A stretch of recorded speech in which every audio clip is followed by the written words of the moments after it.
All right, good morning, everyone who's joining us via Zoom and those who are here with us in the Louise Roberts room. I am very excited to have Dr. Gill from our own local Keck Graduate Institute who is with us, who does a lot of work with the COVID-19 vaccine, in particular, its distribution in third world countries. And so we were able to have him with us early in the pandemic to talk to us about the development of those vaccines. It was incredibly scientifically informative. And I went back and watched your presentation and again, Dr. Gill, trying to learn because it was just jam-packed with information. And we were really grateful to have you. And so as this pandemic has continued, as we've gone through the Delta variant, as people have started to get boosters, we thought it would be really helpful to welcome Dr. Gill with us once again to get an update on how everything is going with the vaccine. And so for those of you who are in the room, obviously Dr. Gill is with us via Zoom. And so his presentation will be something that we'll watch projected. At the end, if you have a question, it's going to be helpful for the people on Zoom. If you just come to the front of the room, if that's all right, this microphone is on and you can present yourself in front of the laptop, ask your question. I think that would be really helpful. So the floor is yours, Dr. Gill. Okay, well, thank you for inviting me to talk about this. I'm going to review a little bit of what vaccines we have currently here, and then I'll talk about what we know about COVID now that we didn't know before, and then I'll give you an update on other things as we go along. But I don't know how many people saw this before, so I'm going to kind of talk about the the three major vaccines that we have right now, and how they work and how they're able to really prevent the disease from us. So I'll talk about a little bit about our immune system too. Okay, let me share, first of all, set this up. Share screen, here we go. I think this is the right one. Let's see.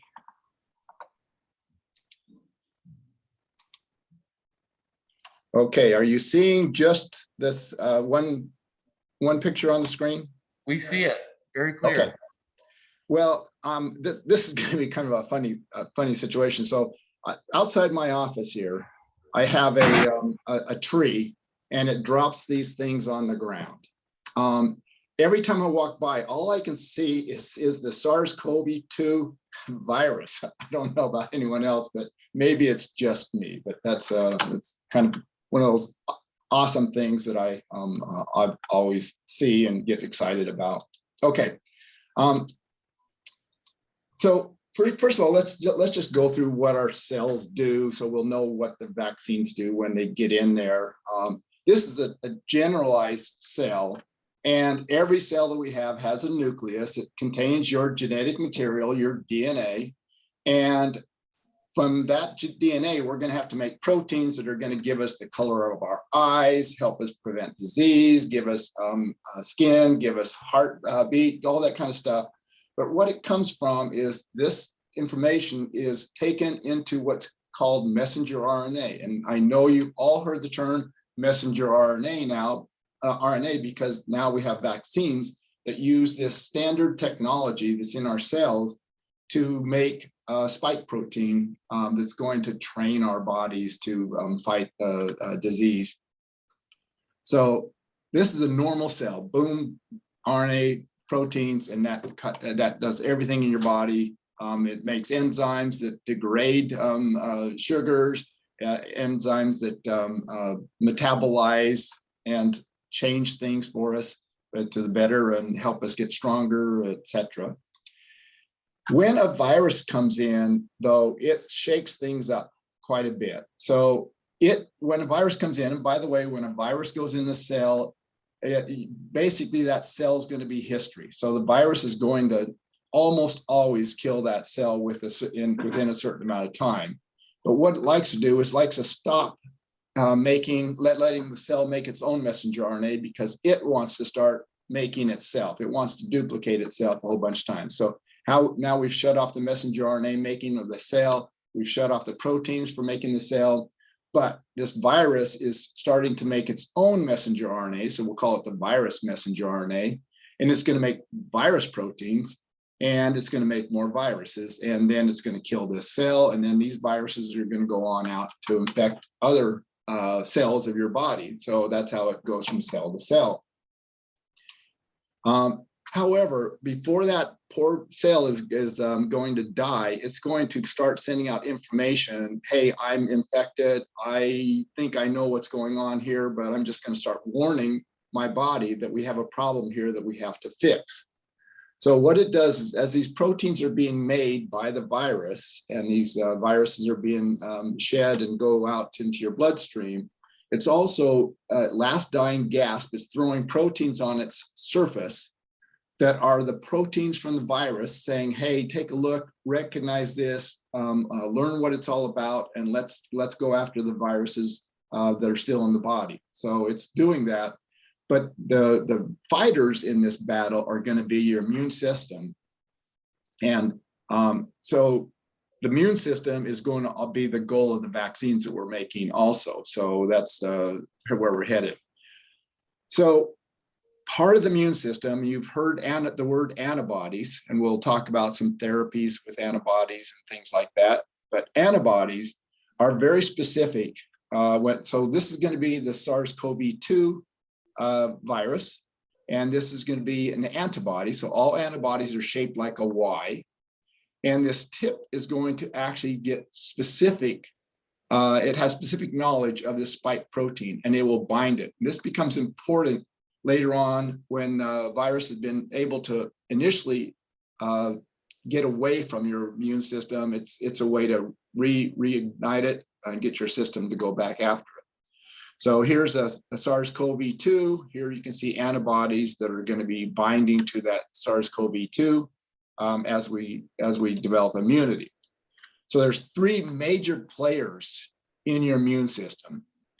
The first responder for any virus coming in to your body is our macrophages. And these just always are running around inside your bloodstream anytime there's a breach by a foreign body, and that's going to be a bacteria or a virus. These macrophages generally engulf them and kill them.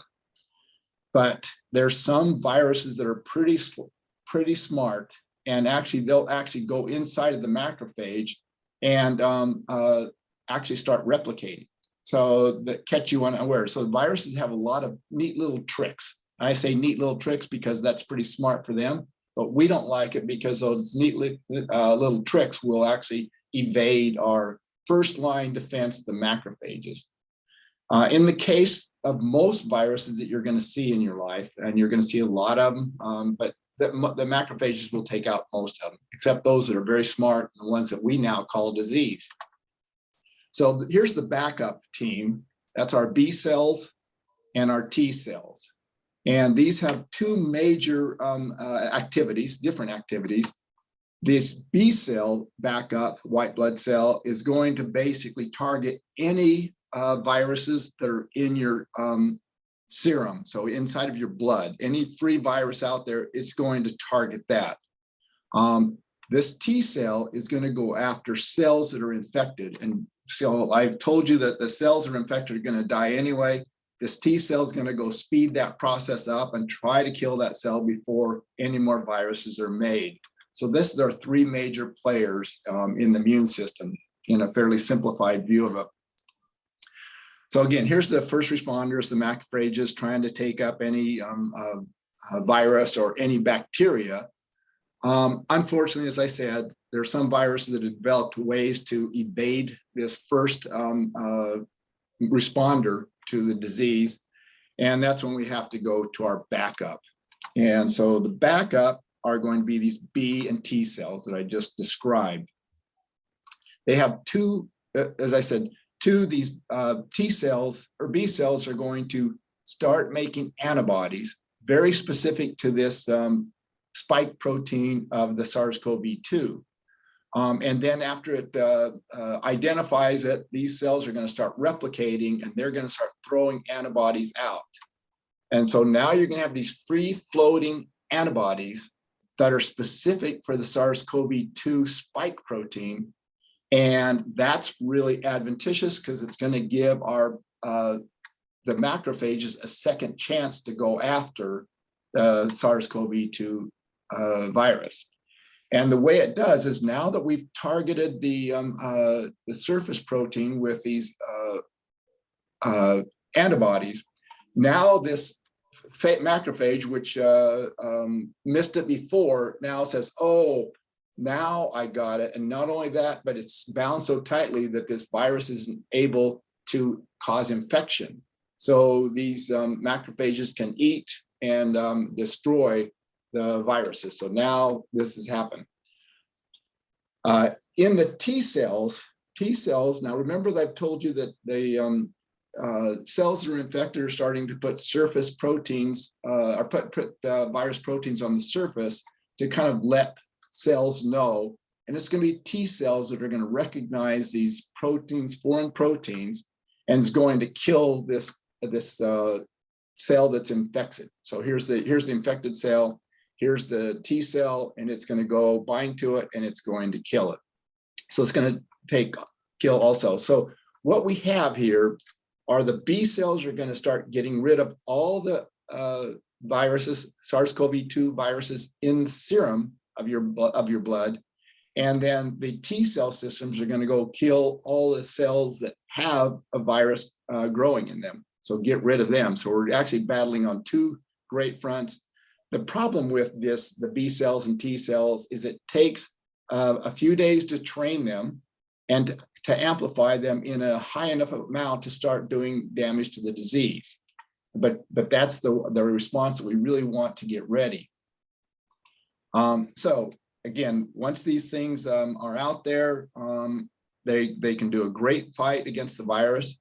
But we do know now that the SARS-CoV-2, there's a lot of people that lose the battle. Their T cells and B cells aren't so strong, and they kind of lose the battle. And we've had, as you know, thousands and thousands of deaths around California, and literally millions in the US that have lost that battle against the SARS-CoV-2 virus. So how do we fight it? And that's what we'll talk about here. Vaccines. Okay.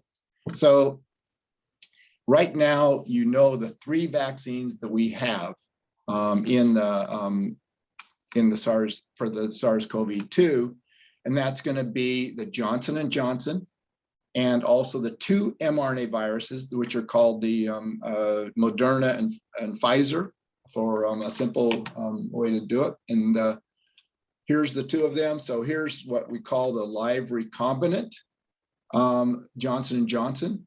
And here's what we call the messenger RNA. So this messenger RNA is similar to the one that cells always use all the time. So it's a natural occurring kind of a molecule.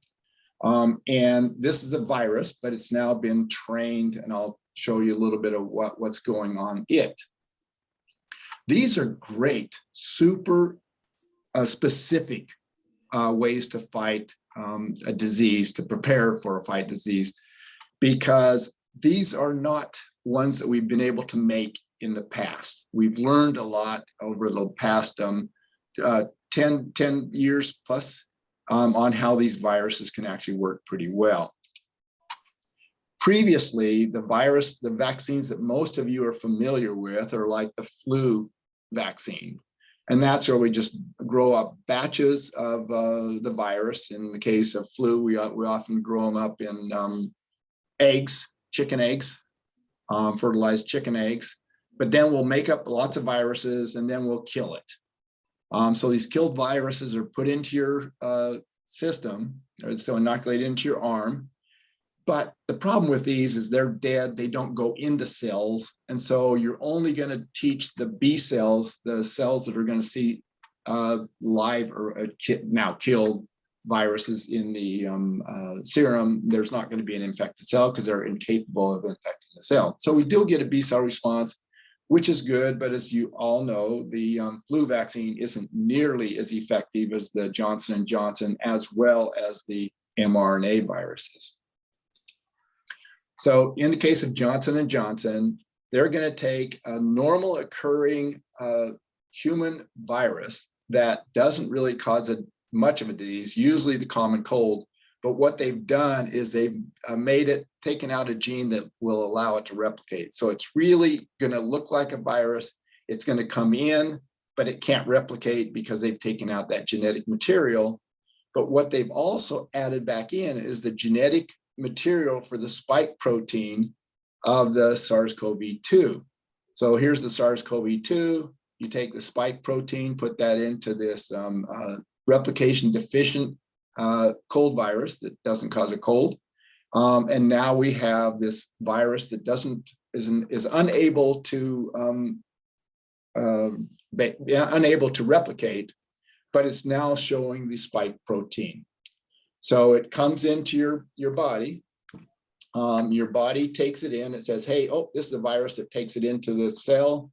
The cell is going to start disabling this. We call it kind of proteolytically changing it, taking it apart piece by piece.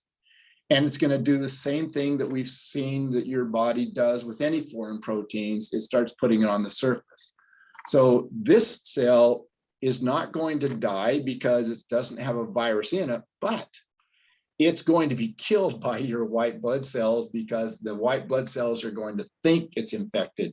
And don't worry, you have hundreds of billions of cells, so you're not going to lose or miss too many of these. But in the meantime, you're going to train your white blood cells to go after any cells that have this spike protein being made in it.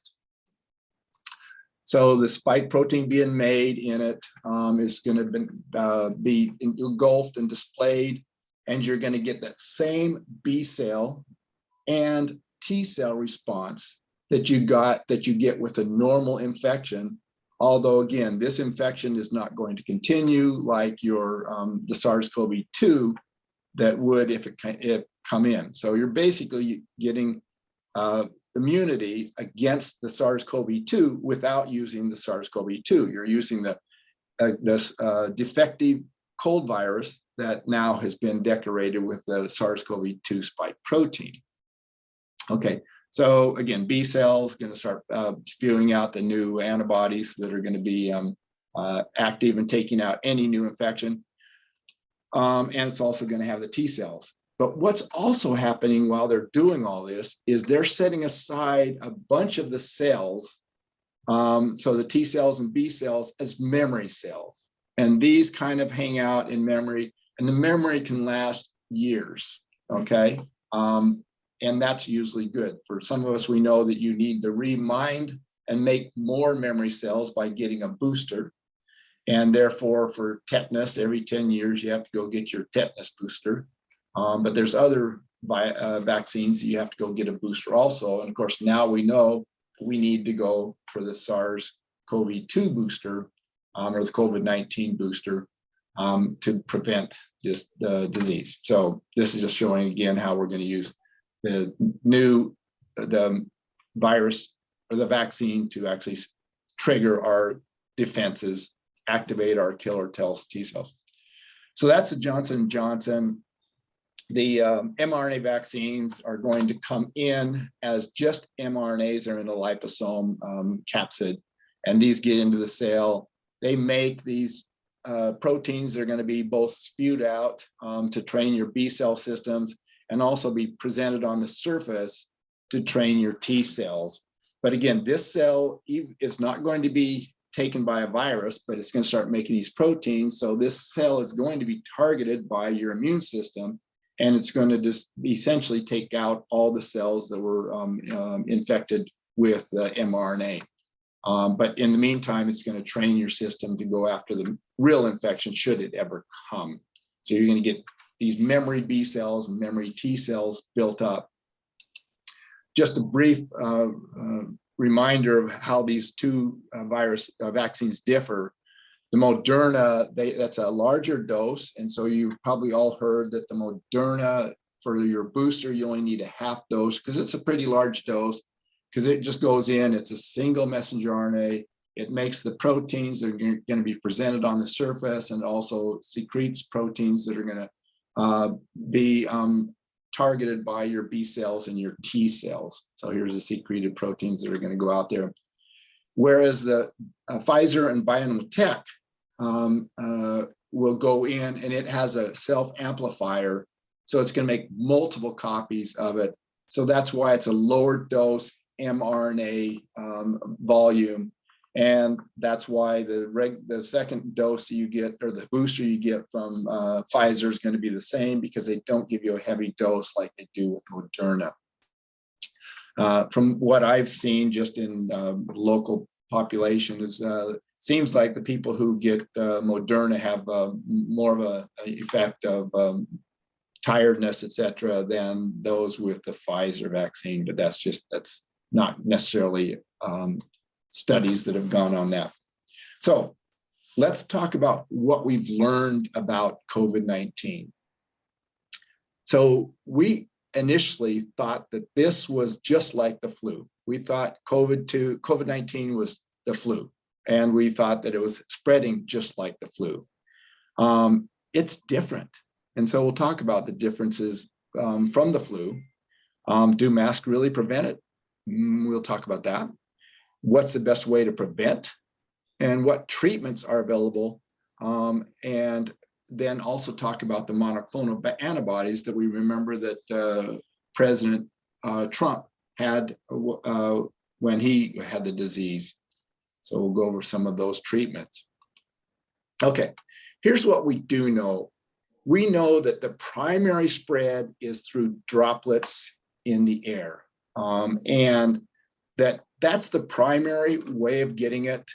Initially, we thought it was just like the flu, where you get it from what's called fomites, which is things that other people touch and you pick up, and then you touch your mouth and your nose. Flu is spread a lot by fomites and a lot by droplets. Whereas primarily, I'm going to put down secondary fomites for SARS-CoV-2 spread is very minor. In fact, we found out it's a lot less than we ever guessed that it is. So still wash your hands before you touch your eyes, nose, and face, but it's you can feel free to touch things, just wash your hands first, but not nearly so bad by fomites as influenza is. So the significant spread that is unusual from the flu is there is a high number of people who are symptomless, and they spread it. And that's unusual. In the flu, we always know when people are coughing, they're spreading the virus. Now we know that there's a high number of people that don't show symptoms, and yet they spread it. And that's a significant difference, and that's something we have to learn to deal with. And that's why we do know that using masks are helpful, because it's going to keep those carriers from spreading it to you, and also you taking it from the symptomless carriers. And but a single virus does not cause an infection in you. It's a accumulation of maybe up to 1,000 of them in droplets. So if you can keep from getting that high amount of those droplets, you're going to be able to avoid getting the disease. And so using masks do prevent it. Again, from that. So best preventions, everyone has heard 92% effective for mRNA vaccines. And just to say, this is absolutely the highest efficacy we've seen in any vaccine ever. And when the first data came back to the FDA, they were stunned that you could get 90 to 90 or 92% efficacy with a vaccine. It's almost unusual. 72% is very good. So the J&J at 72% was very good data also, but the 90% is absolutely amazing. So we do know that boosters are going to be needed, and there's a good reason for this. Number one, we were getting these vaccines out so fast. In truth, it would have been nice to maybe have your first dose, and maybe wait 2 to 3 months for second dose, and maybe even get a third dose 6 months later. But we had to do clinical trials as fast as we could. And Moderna made the decision to wait 4 weeks between the first and the second one. Pfizer did 3 weeks. We now know that longer in between is better. So the Mrna vaccine was actually maintaining higher immunity than the Pfizer, and it's likely because of the fact that there was 4 weeks with Mrna and 3 weeks for Pfizer. But Pfizer was able to bring theirs out first because they had only 3 weeks in between the first and second. So it was rapid fire, and they could get it out a little bit ahead of Mrna. But now we do know that probably 2 and likely 3, so probably the best condition, and this is just a guess. First one, if we would have had it and waited at least a month, maybe 2 months for your second one, and then followed by 6 months later with your third one. So the CDC and the FDA are saying, okay, that makes sense. Let's have everyone who's been vaccinated with their first and second doses after 6 months go for their third booster. And I think we're going to see a lot of good immunity from this. So J&J, it seems like there's a booster needed to maintain immunity, but the hidden suggestion that they made recommended is, if you had the J&J vaccine at 72% effective, you should probably boost with Pfizer or Mrna to just give you much better efficacy overall.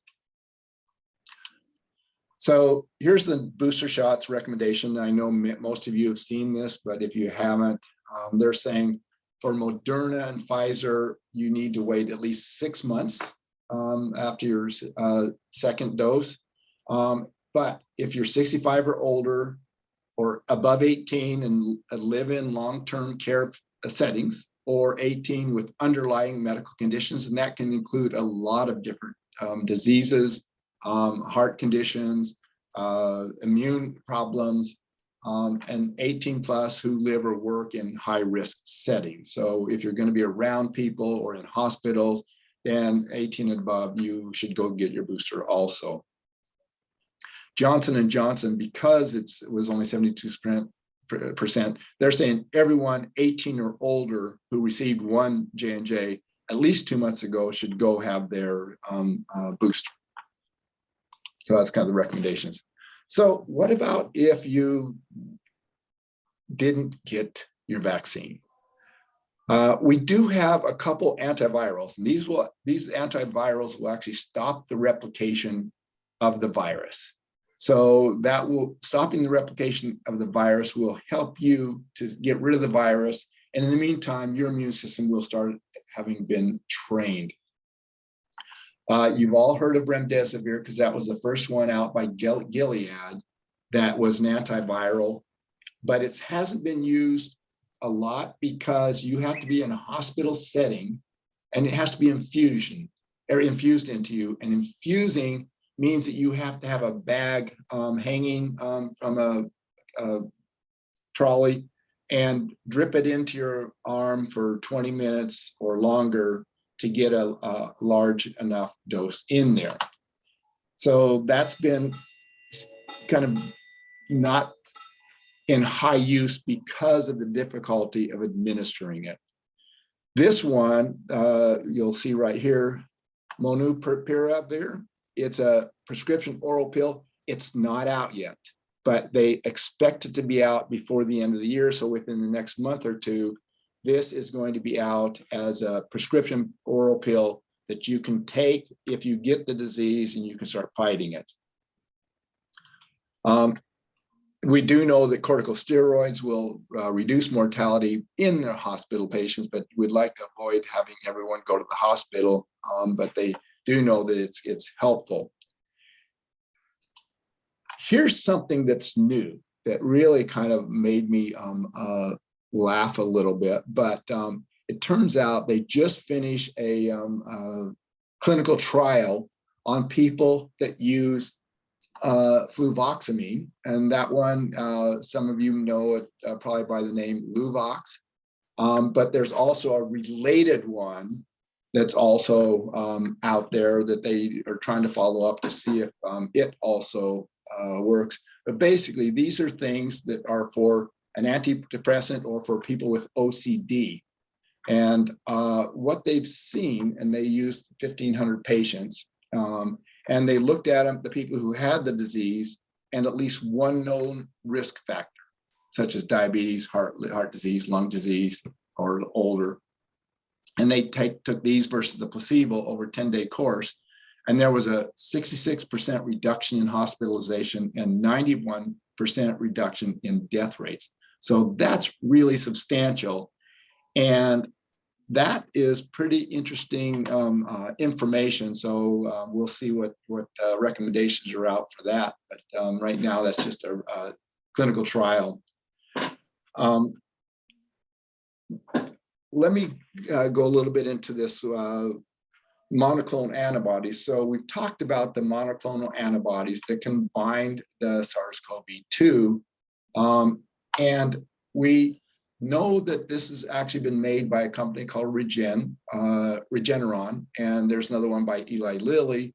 And these are antibodies that specifically bind to the SARS-CoV-2. And we know if you take these, and again, the bad part about these is they have to be infused. So you have to basically go into a doctor's office or a hospital and use a bag full of saline with these antibodies in them to slowly drip into your body over time. So it's really tough to do it, but we do know that they actually work. The data says that you can actually stop the disease from progressing. But what you're not doing is you're not training your immune system with this. You're just temporarily going into a fight because these monoclonal antibodies that are made by Regeneron and Lilly are going to stay around in your bloodstream for maybe 3 weeks, in that range of time, and then they're going to go away. So it's a temporary fix to the problem. It is not a substitute for a vaccine. So what shouldn't we do? So hydroxychloroquine, that they've done so many tests on that, and they show that it really doesn't show any benefit. The other thing that was surprising to us is we thought if we could take purified antisera from people who had recovered from the disease, that their antibodies would protect us. And it turns out that that just did not give any really good prevention. And so even though there are a lot of clinical trials on that, they found out that that just doesn't seem to work. So you really have to go to the ones made by Regeneron. They're specifically made for a specific part of the spike protein, and also the ones by Lilly. There's also been some data thrown out there about ivermectin. There's severe side effects for that. And as you know, this is primarily used for roundworm infection in horses. And they've had a lot of people having a lot of problems when they took this ivermectin.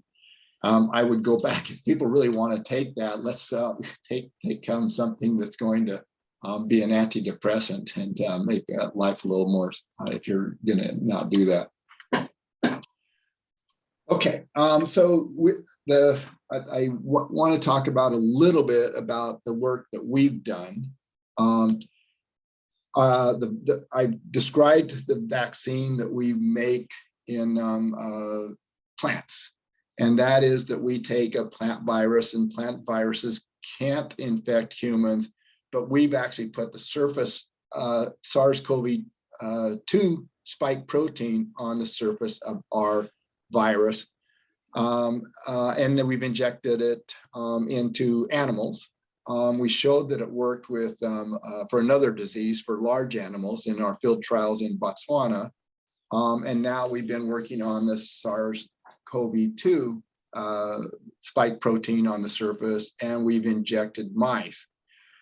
Our first data came back with conflicting data, which meant there wasn't something that went wrong in the research or the assay, not our vaccine. So we've had to go back and recreate the more vaccine, and we had to also get more mice, and we're right in the center of that. But what we have to do is we have to prove that our vaccine neutralizes. And when the word neutralizing means make sure that the antibodies that your system makes is going to be the antibodies that will stop the virus from replicating. And we're, unfortunately, if we had the billions of dollars that Pfizer and Moderna have, we could get in the head of the line to get our studies done. But we're kind of the pauper in the field, especially because we're working for vaccines that cost only 15 cents versus those that cost a lot more money to make. Because we're really developing these to be made in Botswana by the people in Botswana. And so, but I would, as soon as we get that data, I'd like to be invited back again and show you the data and where we're going, because we have people in Botswana that want to scale it up. They want to start producing it. They just need to have our data that shows that we can neutralize the SARS-CoV-2 virus. Okay, what I'll do is I'll stop and you can ask questions. If I was unclear about anything, feel free to ask about that. Let me stop share. Okay, so feel free to ask any questions and I'll update anywhere I can. Dr. Gill, good to see you. We used to see each other every morning at the club, spinning. Oh, yes, of course. Okay, so I wanted to ask you a question on the booster. Are you, because there's been mixed signals about whether you can mix and match the booster. For example, my vaccine was Moderna. Is it okay for me to take a Pfizer booster? Yes. So, in fact, I've done, a lot of people have asked the same question, and actually the FDA says take any of them. I would say if you started with an mRNA, stick with an mRNA, but they both produce spike proteins. So if you had Moderna, sure, go ahead, take Pfizer. It's not going to hurt you at all. It's going to do the same thing and it's going to give you the proper boost. So feel free to mix and match. What I would suggest is if you had the Johnson & Johnson, definitely do a mix and definitely go to the mRNA vaccine. So either Pfizer or Moderna.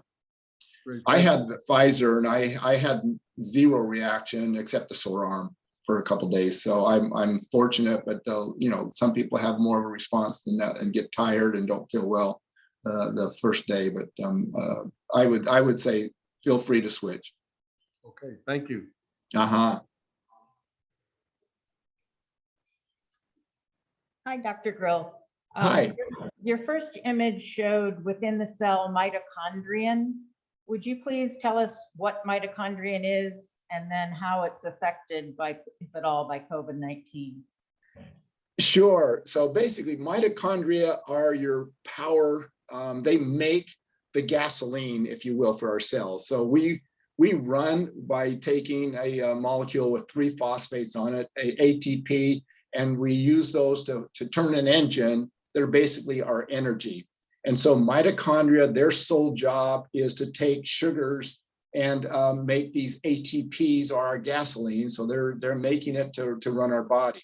These will keep powering as long as they can until that cell is killed. So they're not affected, except that they're not going to be supplied with the material that they need to keep doing this while the viruses, eventually with the viruses. So they're going to not be able to function nearly so well as that. But that's what mitochondria there, but they're not infected by the virus, but they're going to be driven by the virus taking up all the other material that it's going to need. So remember that the messenger RNAs that the cell is making, those messenger RNAs are also making proteins that are going to go to the mitochondria to keep the mitochondria going. And now that the virus came in and took over the cell, the mitochondria are going to start going downhill. Thank you. Sure. Now, I was wondering about third world countries getting the vaccine. It seems to be a big problem. Can they manufacture them at that locations, or do they have to be shipped in, or what is the situation? So this has been kind of my philosophy in life in general. I know you've all heard if you want to feed a man for a day, you give them a fish. If you want to feed him for a lifetime, you give him a fishing pole and teach him to fish. And there's also things that come into, which is called donor fatigue. If everyone just keeps giving it to them, the world starts getting tired of doing that. So the goal for me is to get them to make their own vaccines.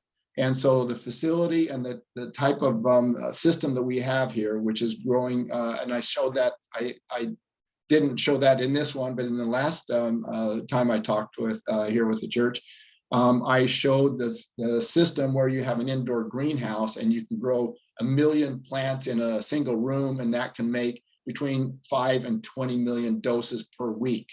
And growing plants is not that big of a challenge for developing countries.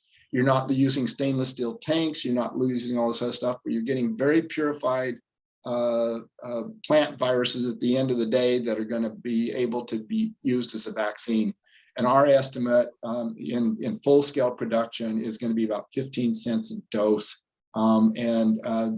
We've been told that if you use labor, et cetera, in the developing country, and that you can actually reduce the cost, but still 15 cents is pretty doable. You can get a donation from Bill Gates and some other things like that to make enough vaccines. But I want them to build them and make them themselves. So I like what you say, that we got to get the developing countries to be able to make their own.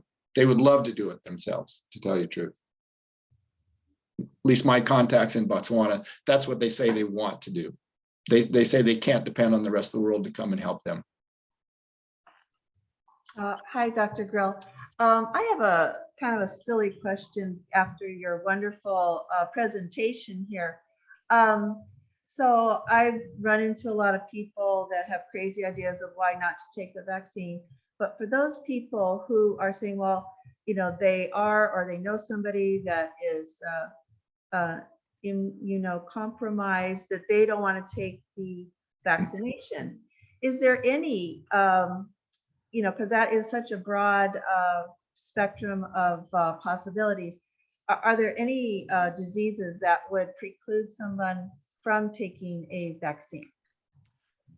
Really good question. And of course, I can't advise on that because really you have to take that from your doctor. But the data says that people with comorbidity really should take a vaccine because they are the ones that are most likely to die. If your comorbidity happens to be you're highly immunocompromised, then the vaccine may not help you much. But basically, it's worth a try because that any comorbidity, a heart disease, any of this stuff, the vaccine is not going to hurt you. And it's one of those things where we know the people who die from the SARS-CoV-2 infection are going to be those that that have comorbidity. So I would say there's no disease I know of. But again, I don't take my medical advice, but none that I know of where you shouldn't take the vaccine. Most doctors will advise to take it. I just see there's in the chat, Lynn's wanted to know, there have been several young adults who have complained about fertility responses from vaccines. And of course, that's a myth that has been disproven. And basically, it's the opposite of what is out there. So the myth comes from the reason the myth comes is because we do know that the SARS-CoV-2 virus binds to the ACE2 receptors, and we know those are in your sexual organs. So we don't know that the virus itself can infect them. And there's been a lot of data showing the virus itself causes infertility for, we don't know how long, but we know there's at least a temporary, if not prolonged infertility because of the virus. But what we haven't ever seen is any infertility from the vaccine. In fact, this just came because we're actually preventing the virus from coming. But the ACE2 receptor being on your genitalia has been where the myth came from, but it's been disproven. It's silly to worry about that. But there's a song that I always remember, Simon and Garfunkel, the boxer. It says, "A man hears what he wants to hear and disregards the rest." And that's what a lot of this is. But it's been disputed. And if anyone wants to look in actual data instead of the internet misinformation, there's a lot of data showing that that's just not true.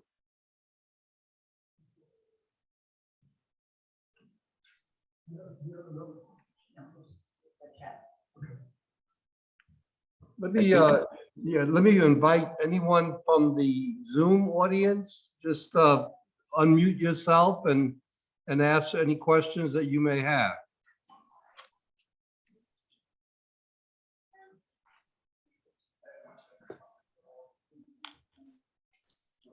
One. Hi. Oh, go ahead, Sandy. Hi. What are reputable websites that we should be looking at that would actually give us accurate data instead of the internet? Good question. There's fortunately here at KGI, we have access to medical journals and things like that. But there are a lot of, and I would recommend, Scott Gottlieb wrote a book on SARS-CoV-2, as did Sanjay Gupta, called World War C, what we did right and wrong with SARS-CoV-2. And they cite a lot of journals in which they have gotten these data from. So that's an easy read for that really teaches you a lot about this. And that's where we learned why we really went after the wrong disease when we thought this was like influenza, and it's not. And symptomless spreaders are really super spreaders is the biggest danger we have going on there now. And one more, if you don't mind. Tonight being trick-or-treaters come to our door, should we put like a bowl or something out like a distance away so that we're not really having contact? Because since the younger kids aren't vaccinated, could they be carriers? So yes, so they can be carriers. So this is a hard thing to answer because hopefully you've had your booster and you are less likely to get it. But nevertheless, we know that as we get older, our immune system isn't nearly as strong as it used to be. And so the extra protection and generally a mask would be advised, handing it to them. But in the case of my house, if I were to put the bowl out there, it would be emptied within 2 minutes and I wouldn't be able to get to feed all the kids because they would steal it. But that's the challenge. But one of my neighbors said they're going to put a table out and then space out the candy so that they're not, grabbing into a bowl and then running, grabbing and running. Yeah. What you need to do is stand a little far back and do that, spread out, and then have a big little stick to hit their hands if they try to grab two or something like that. Slap their hands, a little hand slapper. Oh goodness, thank you. But Dr. Gill, I mean, a mask when answering the door or when young ones come for the candy, the mask should be a good prevention tool to yes, use. the data is strong on that the mask is a good stopper. Again, it's a single virus that escapes is not going to cause a disease in you. It's when you get a bunch of those little droplets or basically a droplet that has a lot of it inside of it. The little wispy air that gets through is probably not going to be enough virus to cause the disease. Great. Any other questions from our Zoom audience? I wanted to throw something up right here, just because it's kind of funny to me. So everyone talks about it's their right to not be vaccinated. And this was fought a long time ago and taken to the Supreme Court in a case called Jacobson versus Massachusetts. Look at the date, 1905. The Supreme Court, there was a church in which a pastor said violated his religious liberty rights. Back then, it was Justice John Marshall Harlan who was the kind of the one who talked about it. And he said, individual right must sometimes give way to common good. And we do that with lots of laws like stopping it at stop signs, etc. But anyway, in this, they came back and said, yes, you can force people to get vaccines. And that's been before the court. And guess what disease we were able to eliminate because of this? And that was smallpox, of course, which killed up to a third of the people and now that got the disease. And now we, of course, don't have that at all. So that's that's one of our only success story in human disease by using a vaccine and getting herd immunity.